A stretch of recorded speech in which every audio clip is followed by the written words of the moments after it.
Hey everyone, welcome back to another sound only podcast.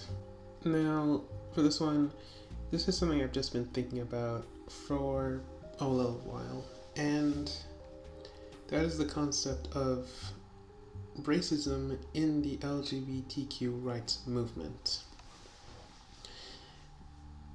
And it may not be intentional, I'm not sure, but it does come off like that to me sometimes because of the fact that people of color have very little to no visibility at all within the movement.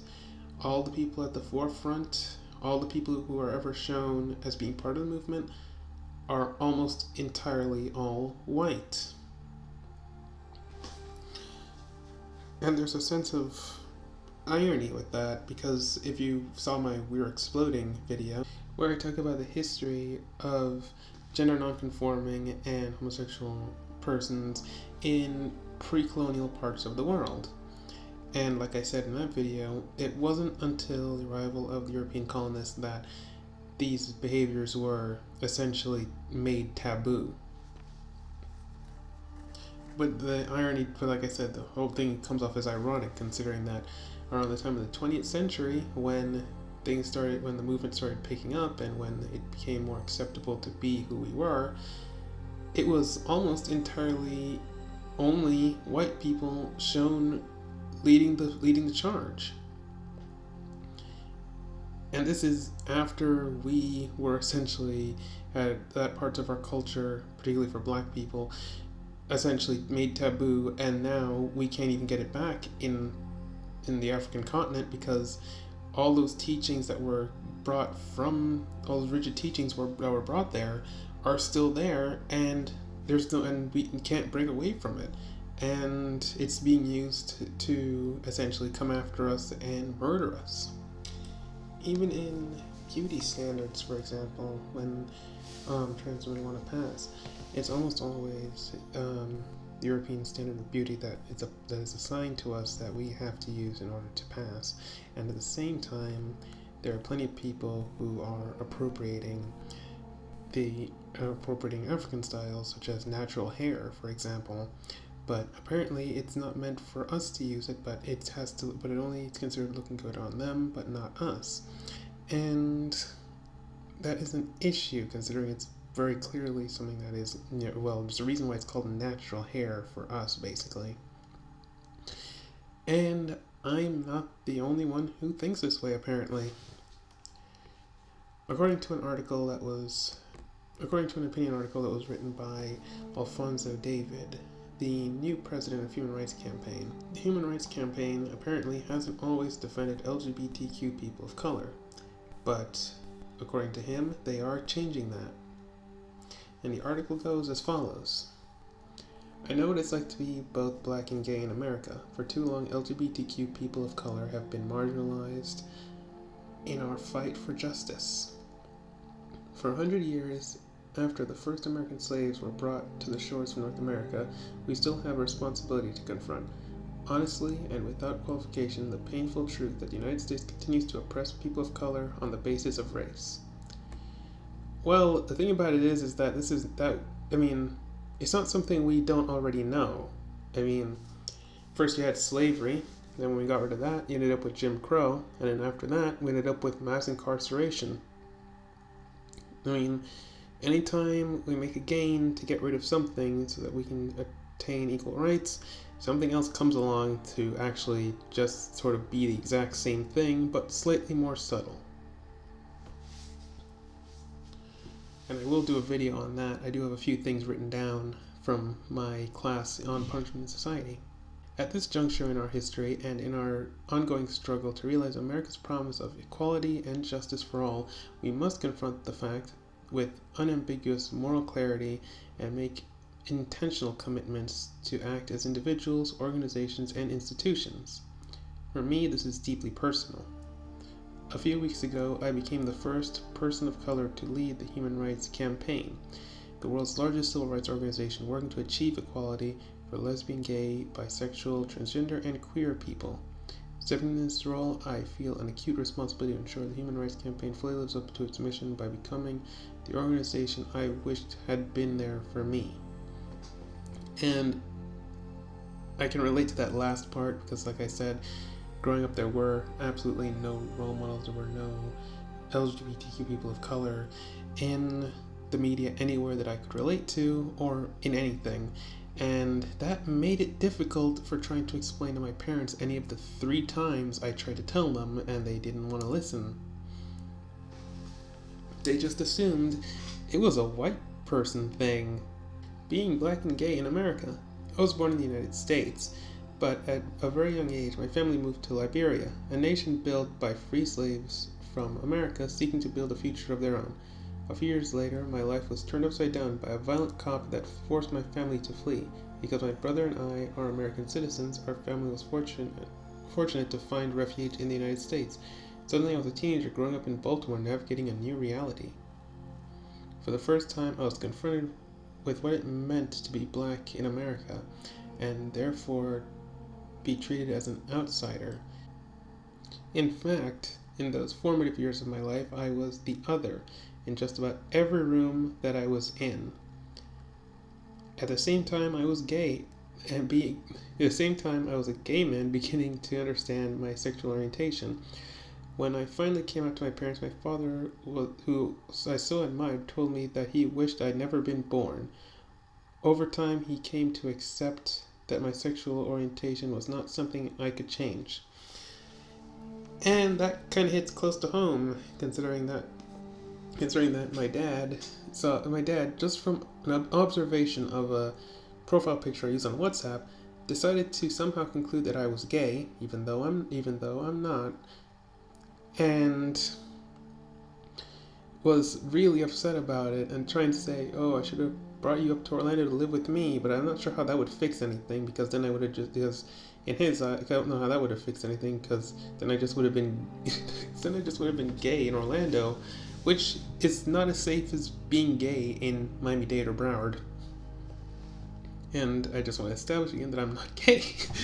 but I don't understand his logic behind it, but I'm assuming that he thinks that just by me being down here I somehow turned that way, when that is, again, not how it works. But for a crucial period in my life, I understood, as so many others do too, the pain of being rejected by those you love the most. Racial inequality within the movement.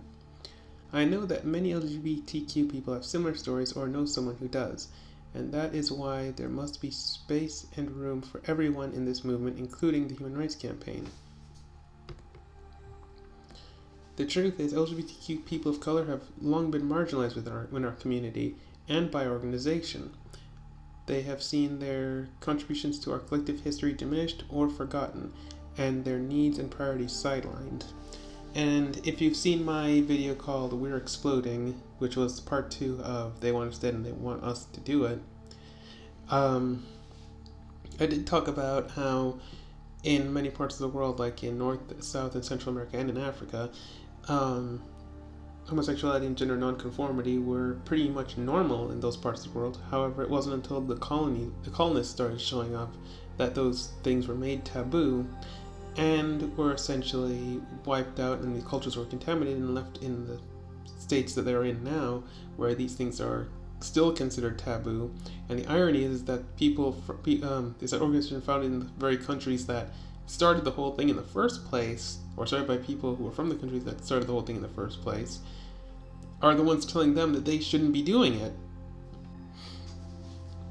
While we have fought and won important battles on issues including marriage equality, we have historically failed to also engage in consistent and meaningful work to address the impact of racial inequality on LGBTQ people across all aspects of their lives, including on issues such as voter suppression, health, economic disparities, and violence. Now, there's something I do want to mention about that, because I'm not sure if I mentioned it before, but I watched recently, there was a segment on Dateline that was talking about violence against trans women of color, and it really made me, and it was really heartbreaking to watch, considering that they were talking about, considering that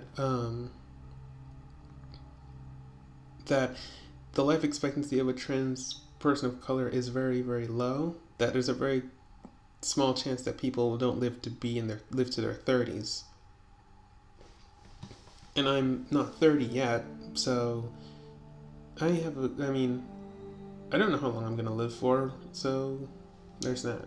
But at the same time, I did get kind of frustrated with it, with the fact that it took 19 trans women of color to die before a national news network decided to try and say something about it. It took 19. It's not even 19 now. It's now 20. Another trans woman of color was killed right after, or at least reported killed right after that thing aired.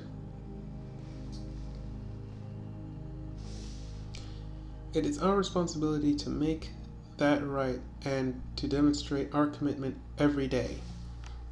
Living up to our mission to realize a world where LGBTQ people are embraced as full members of society at home, at work, and in every community requires the Human Rights Campaign fully represent the diversity and breadth of the LGBTQ community through our staff, programs, values, and priorities.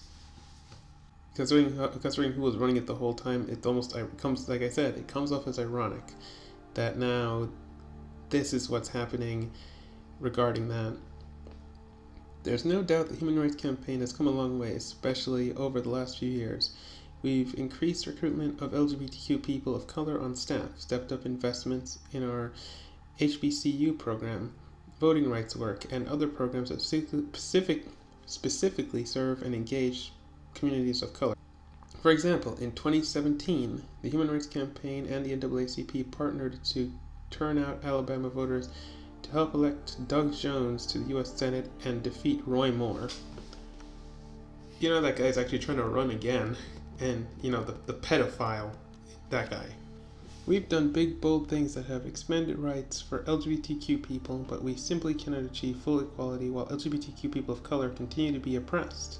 We must lean into our responsibility to advocate for those within our community who are multiply marginalized and shut out by systems and institutions because they are people of color and LGBTQ.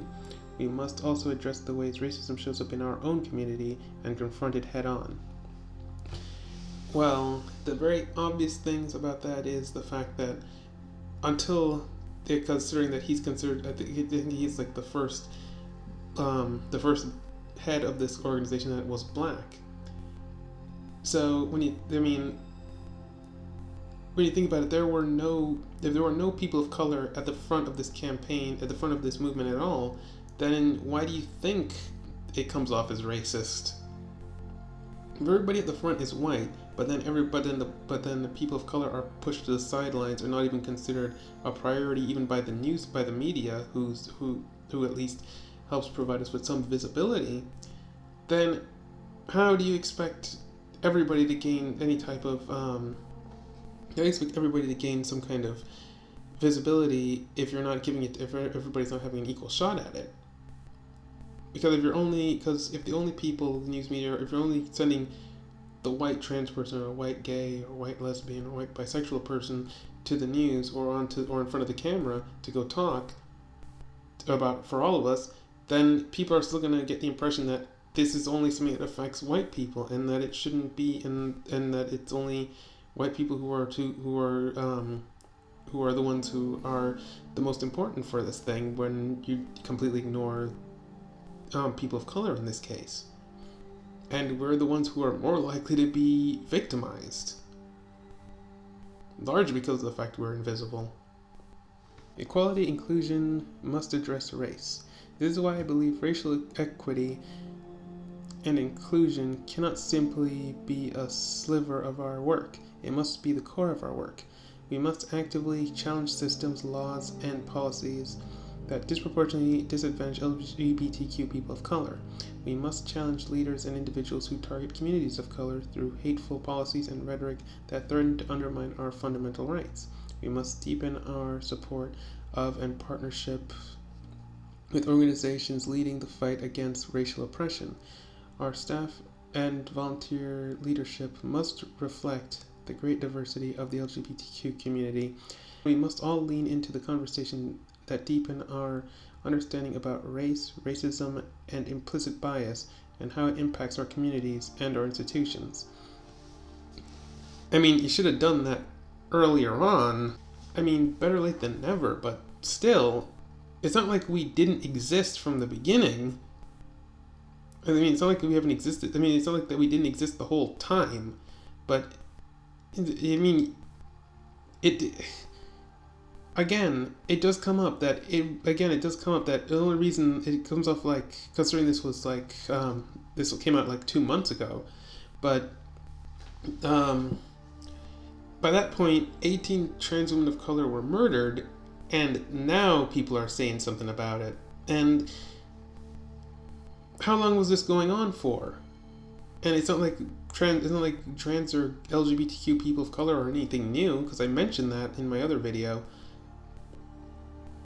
And it doesn't. I mean, it feels like it feels like too. I'm not trying to say too little, too late, but it feels like if you had done this earlier, those people would probably still be alive. But you waited too long because you forgot about us.